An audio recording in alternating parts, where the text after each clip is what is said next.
Introverted thinking, psychometrically speaking, is a way of thinking that is detail-oriented, not black and white, seeks to drill into topics for greater specific understanding.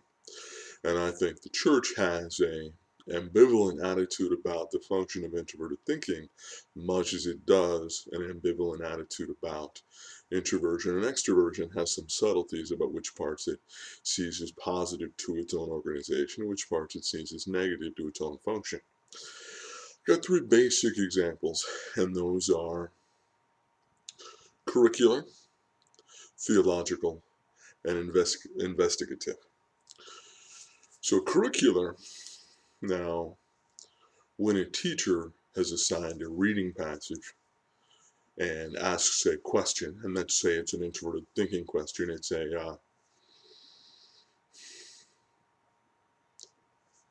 what date did the South concede the Civil War? A specific, precise question has a specific, precise answer.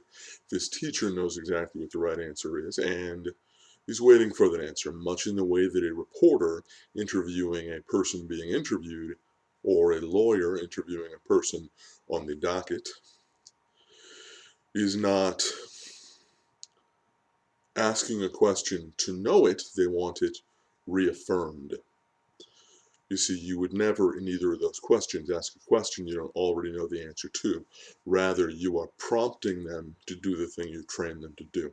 It's not learning or education so much as it is a test to see if you've been properly indoctrinated. So, that particular kind of introverted thinking question has a great function within the church, especially in the form of Sunday school, where you have taught something and you say, okay, now, boys and girls, who rose from the dead on the third day? And you want to see hands raised, and the goal is that everyone knows it, but you're going to reward the person that raised their hand first and regurgitated the information first. So the question is intended to elicit a precise response.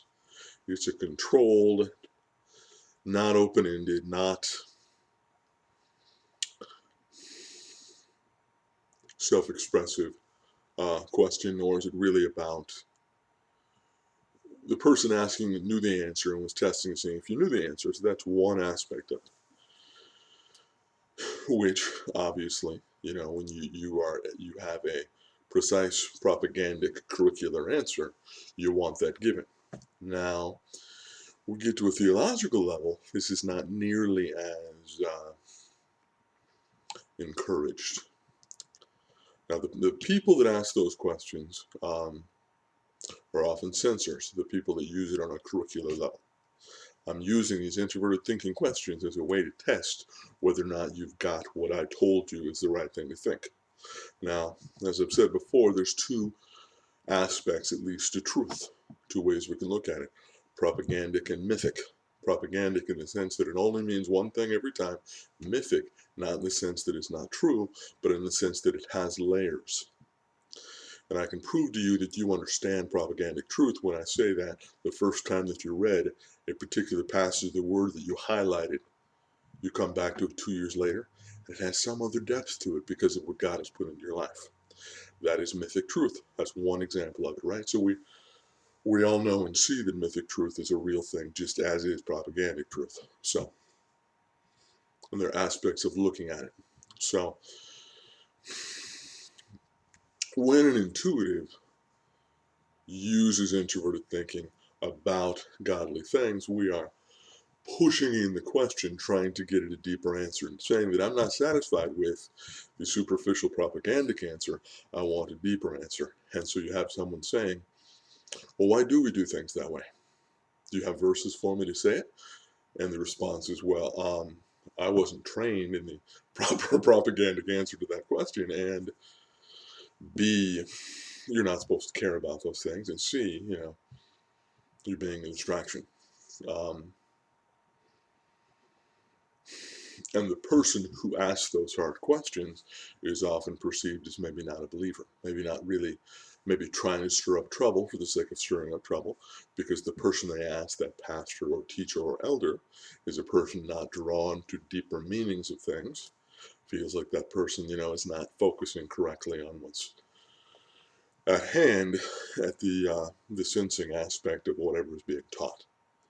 And there are issues where the Word of God is ambivalent, and you have a denomination saying, well, we take the left-hand side of this position, or we take the right-hand side of the position, and it's entirely appropriate and Berean to say, why do we take that position? Why do we? And expect to get precise, detailed information, and also why it is we've decided that we're going to hammer that point. Now, there's a third aspect of how introverted, so that second one's not nearly as encouraged. The third aspect of how it is applied and used in the church has to do with third functions of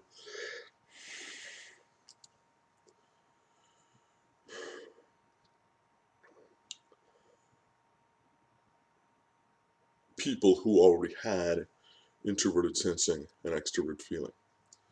And sometimes just the extroverted feeling. So I have a personal theory that functions don't stand alone. They exist in relationship and contrast and partnership with the previous functions that precede them.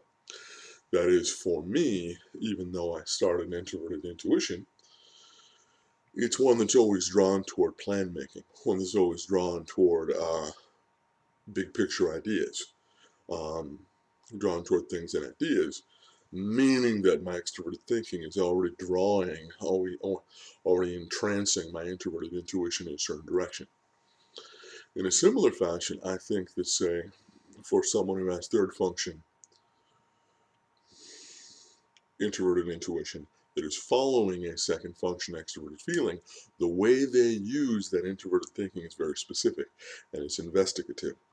They have already either walked into and are supporting or have created webs of relationship that are based on extroverted feeling and either on introverted intuition and introverted sensing.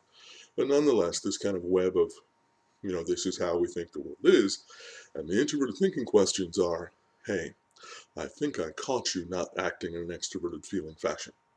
I think I caught you not cooperating with introverted sensing as our culture goes. And the question is, hey, didn't you do this thing that broke the rule? Hey, didn't you do this thing that, stepped out of line of what our culture's agreements are? And in that sense, it's investigative. In that sense, it's a very highly focused and targeted form of introverted thinking that is about not thinking per se, but it's about specific examples of deviation from an extroverted thinking, introverted thinking culture, which I would say is highly encouraged in the church, is a very specific and almost not thinking use of thinking, but is very, very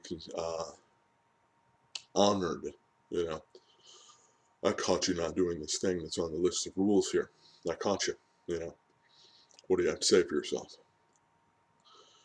So those are three ways that the church relates to introverted thinking, and I think that two of them are ones the church really, really honors, and those are both sensory uses of it.